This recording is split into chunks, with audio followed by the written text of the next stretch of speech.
Born. I was born in the Rockingham Memorial Hospital in Harrisonburg, Virginia. Yeah. And grew up there as well? I grew up on Colosado Street in Harrisonburg. Okay, so what war did you serve in? Well, World War II in the European theater, Belgium, Luxembourg, Germany, Czechoslovakia. And I was going to ask you this question, but you already said it by instinct. You recall your serial number. Some might not know what you just said with that number. Can you give me your serial number again? 33652-437. And not to forget that. Sergeant first class.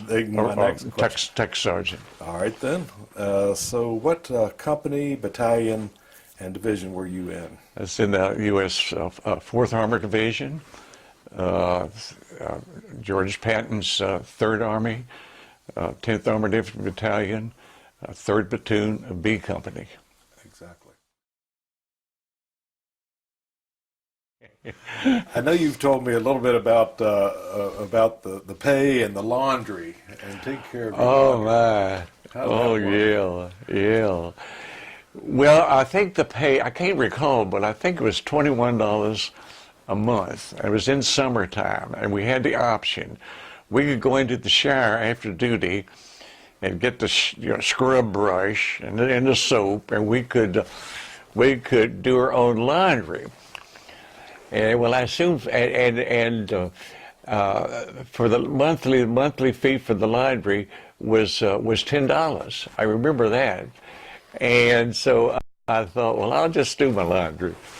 And then I realized it was summertime, and you had those suntan uniforms on, and they have to be spotless clean to pass inspections. And so I just decided I'd just pay my $10 through my nose and let them do my laundry. Yeah. What was the other one? Just about half your pay. Yeah, half my pay. Half my pay.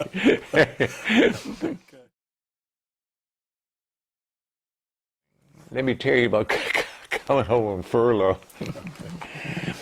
Came back to Virginia on furlough, and we left Cape Housing on this train, and it was summertime, late summer, windows open, cinders were flying in the window. We was headed for Oklahoma City, and they'd given me tickets. I swear it must have been that tall, each a series of tickets, and that would have been routed me up through Alabama, Lord knows how, up through the South, all the way up to Virginia. So I went into the station master in Oklahoma City. I said, "Can you get me to Roanoke, Virginia, real quickly?" He said, "Sure." So I bought he said, "You could be in Roanoke in the morning," and that was about dark when that happened. So I just have to tell you that I never would have gotten to Virginia and back to Cape Housing, Texas in 7 days with all of that going on, with all those tickets. So you had a good trip back.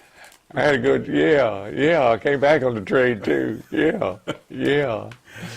Another time later, before I went overseas, another guy and I got in St. Louis, and he was going to Chicago, and we got in Cincinnati.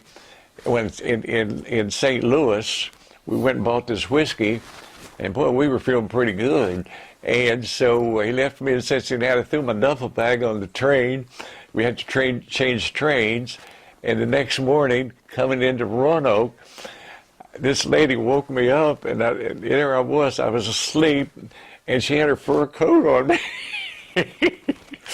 I had to get to Roanoke to get a Greyhound bus to get to Harrisonburg. So those are my 2 trips coming from Cape Housing. She used to keep me warm. Yeah. Looking out for a soldier. That's right. Yeah, civilians were good to us. Of course. Oh, it was a clear day, and all of a sudden, up on the Arlon-Bastogne Road, there was this chow truck, and Dick Lucard, And we decided we was going to go up there and get some, because in an armored, there was only one time, I can tell you about that later, that our field kitchen was ever set up in the 4th Armored. You just lived on K rations. So it must have been, the 6th or 7th of January, I guess. And so Dick Lucart from Punxsutawney, Pennsylvania, he and I decided we was going to go up there and get some hot chow. And we did, our Christmas dinner. And those guys were just scared because they constantly was there, just constantly shelling at, because our job was to try to keep it open so that from our line to Bastogne, from Bastogne to our line, that was one of the, the outlets from Bastogne.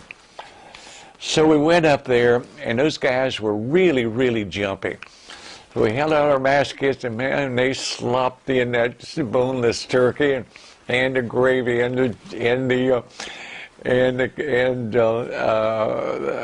dressing and the cranberry sauce. All of it went into the same thing, and and so I remembered that they would got into some kind of a shelter up there, and years later, in fact, it was in 1960. I was teaching at a university up near Punxsutawney, and I was able to get in contact with Dick Lucart. He came to visit, and one of the first things he asked me, "Hey, Rudy," he said, "remember where we had our Christmas dinner?" I said, "No." I said, "It was in some kind of a rundown old building." He said, "No." He said, "We was in a hog pen, building with hogs." So we ate our dinner there, our Christmas dinner in that damn hog pen. A late dinner, but you finally. Oh yeah, we got that late Christmas dinner. Well, that's good. Yeah, That's good. That was 1945.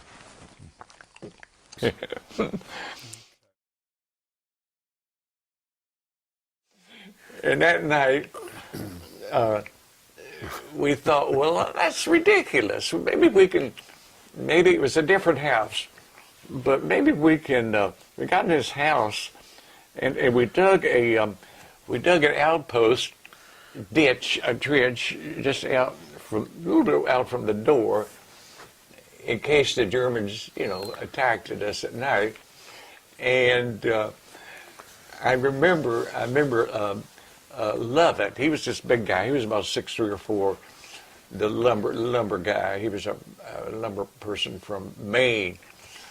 And Lovett, there was this baby crib, and Lovett decided he was going to sleep in it with his legs over and his arms hanging out. And here are these 2 Germans. We found out it was just 2 of them. Here there was a small stream, and we heard them splashing through the stream. I don't remember who was out on the outpost then, alarmed us. We all got out of the house. And we tried to get out. We saw Levitt there. He was trying to get out. Can you imagine a big guy like that trying to get out of a baby crib? I didn't make up that story. Must have been a sight. Must have been a sight to see. Oh, guys. Yeah. Then the next morning we moved, and I remember, it was such a beautiful day. It was just it was just, the blossom, it was such a beautiful area. And we stopped at one place and read it out. All of us started digging in. I mean, you just did it. You just, just started digging in case of artillery. And I remember the soil was so nice and loamy. There was no roots in it, no rock, and you just could smell that fresh soil. And I just thought, well, what a great place to dig a fox. We ain't got.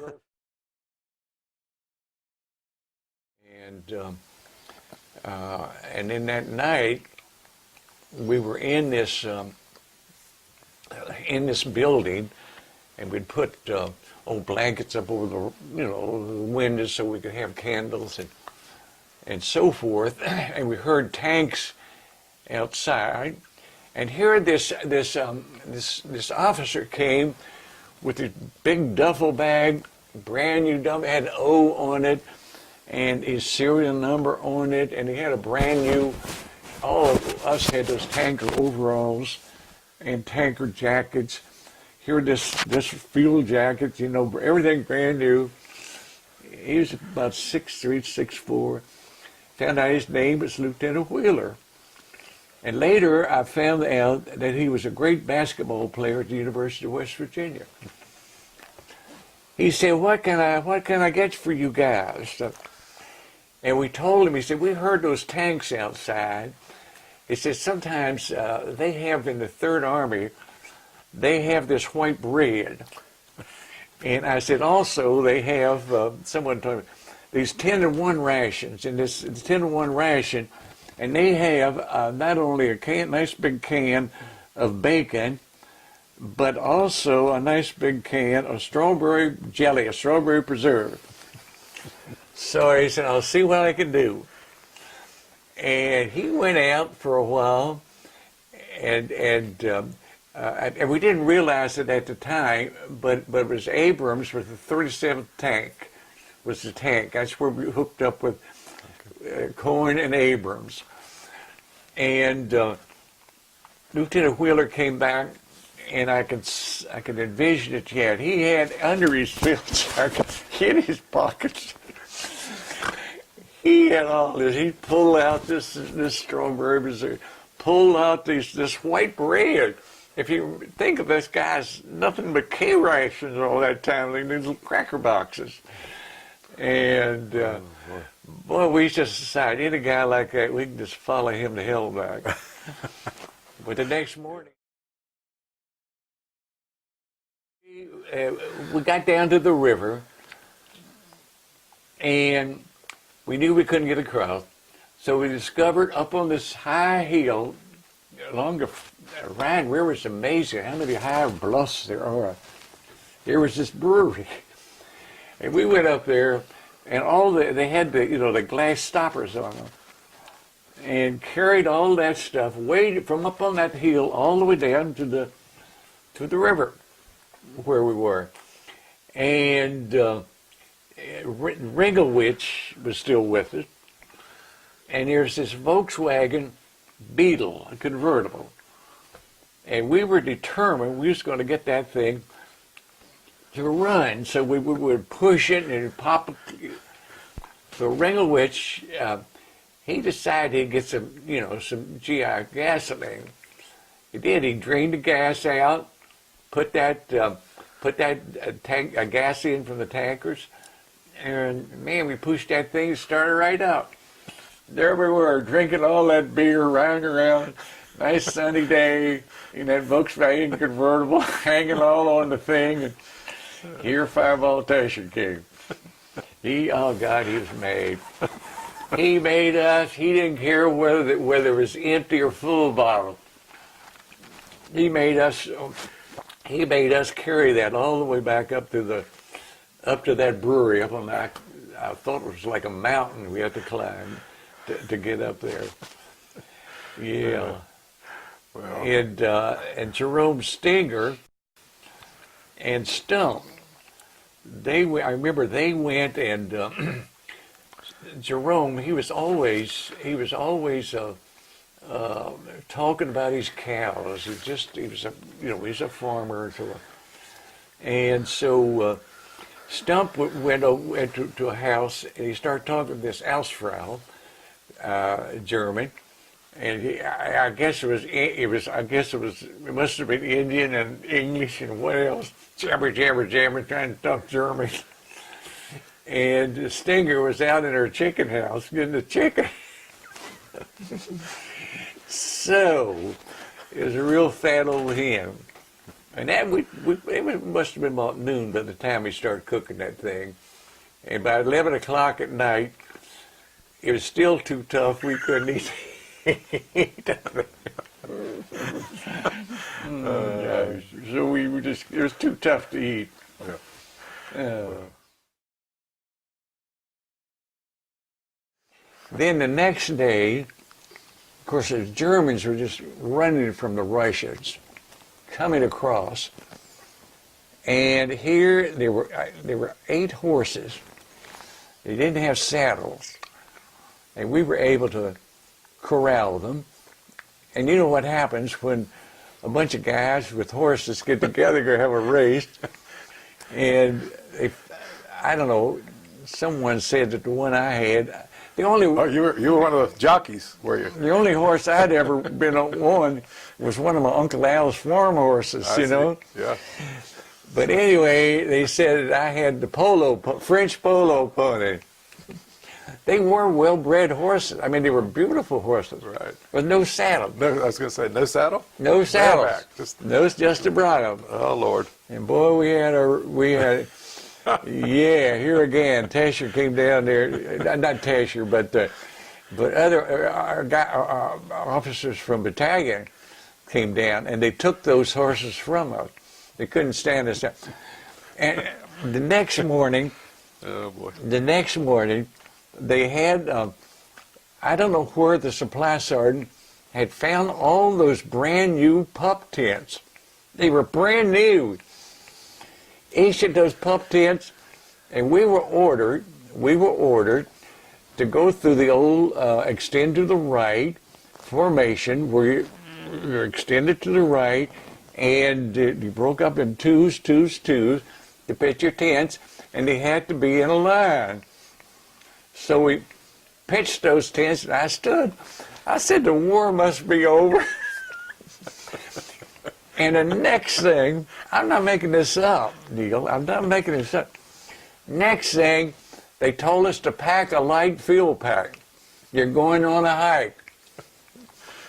So we did. And it was a beautiful day. And I remember going, there was this mill and a pond there, and the geese trying to grab us. And we went through these little villages. You know, I guess it was 2 or 3 mile hike. We said, okay. No one was craving at all. Yeah. But I appreciate your doing this, Neil, and I think it's I'm important. pleased, and yeah. Very important. And Richard, Yep. appreciate your help. That's right. Well, I think we're all indebted to your service, and we're fortunate that you have such a good memory and you've been able to relate all these things to us. Well, Yeah. well, what helped a lot was in 1999, I wrote my memories, and I was much younger then. What I had encoded could be drawn out more easily than it can now. So, yeah. But I appreciate what the two of you have done for me. Great. I'm pleased and I'm appreciative. Very good. And a final salute.